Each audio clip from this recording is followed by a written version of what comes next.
For 3 straight weeks, my brother-in-law showed up at our house every afternoon while I was at the office. My wife, who was home every time, never once mentioned his visits. My name is Robert Langford. I'm 61 years old. For 29 years, I worked as a structural engineer for a firm based in Kingston, Ontario. I designed bridges and calculated load tolerances. My entire career was built on understanding exactly how much stress a structure could take before it collapsed.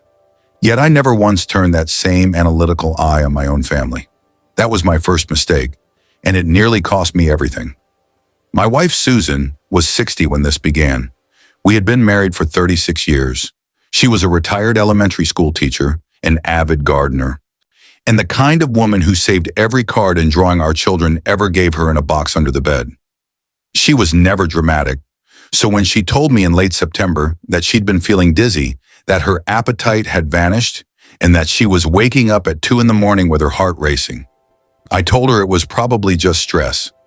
I kissed her forehead and suggested she book a doctor's appointment when she had time. That was the kind of husband I was. Susan had one sibling, her younger brother, Terry Reed. He was 53, 9 years her junior. He'd never held a steady job for more than 18 months in his life.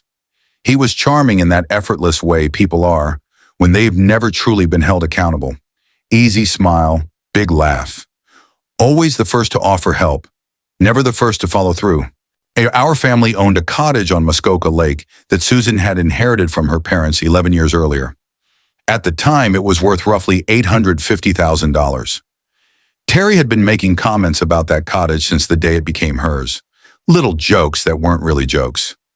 "Lucky you, Susie. You hit the jackpot," I noticed. I filed it away. And then I did nothing because I was busy building bridges and not paying attention to my own house. Susan's health declined slowly through October. She was nauseated most mornings. She lost nearly 7 pounds in 5 weeks. She was tired in a way that sleep couldn't fix. I took her to our family doctor, Dr. Caldwell, who ran blood work, said her iron was a little low, and recommended a supplement. She started taking it. She didn't get better. It was our daughter Emily who first raised the alarm. Emily was 32 and lived in Toronto. She called her mother every Sunday like clockwork. But one Tuesday in early November, she called me instead, unusual enough that I stepped out of a site meeting to answer. "Dad," she said, her voice tight, "Mom sounds wrong. She's foggy. She couldn't remember what she had for lunch." I told Emily I would pay closer attention and went back to my meeting. What I didn't know then, what I wouldn't know for another 3 weeks, was that Terry had been inside my house 11 times that month. He had started coming over under the pretense of helping with small jobs. And this is the part that still shames me most. I'm the one who opened that door. Susan had mentioned the eaves needed cleaning before the first snowfall, and I was too busy to do it. When Terry offered, I thanked him. And that single yes became the crack he walked through. After the eaves came the window seals. After the window seals came just checking on Susan, because by then she wasn't well enough to question his presence. My wife trusted her brother. She had loved him her whole life with that protective, indulgent love older sisters often have. I came home early on a Wednesday in mid-November with a headache that wouldn't quit. I pulled into the driveway at 3:20 p.m. and saw Terry's truck parked on the street. Something shifted in my chest. Not quite panic, more like the feeling you get when a structural calculation doesn't balance, and you can't yet see where the error is. He was sitting at our kitchen table with a cup of tea. Susan sat across from him, pale and wrapped in a cardigan, even though the house was warm. The conversation was ordinary, or Terry smiled when he saw me. He was always ready with a smile. That night, I asked Susan how often Terry had been coming by. She looked uncertain. "A few times, maybe more than I think. He's been good company." That uncertainty lodged itself in my mind and refused to leave. So I did something I've questioned 1,000 times since. I bought a small indoor camera disguised as a smoke detector and installed it in the living room while Susan was napping. I told myself it was only for monitoring her health. I was lying to myself. The first week showed nothing alarming. Then, on a Thursday afternoon, the camera sent a motion alert to my phone while I was at the office. I opened the feed, expecting to see Terry making tea. Instead, I watched him open the cabinet where we kept the medications. He glanced toward the hallway, One took something small from his jacket pocket and poured it into Susan's iron supplement bottle. I replayed the footage 3 times, my hands shaking. I didn't call the police right away.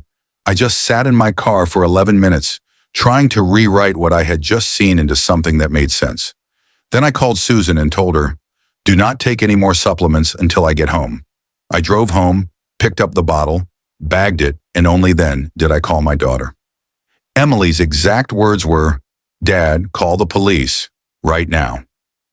Susan was admitted to Kingston General Hospital that evening. The compound they found in her supplements was not something you just stumble across.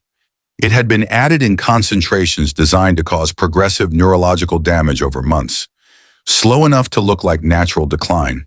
Susan had been taking it for 5 weeks. The investigation revealed that Terry was deeply in debt to dangerous people. He had already consulted a lawyer about the process of gaining power of attorney over someone mentally incapacitated and transferring property. The cottage was his target. He had been poisoning his own sister, slowly and patiently, so that when she became too confused to manage her own affairs, he could step in.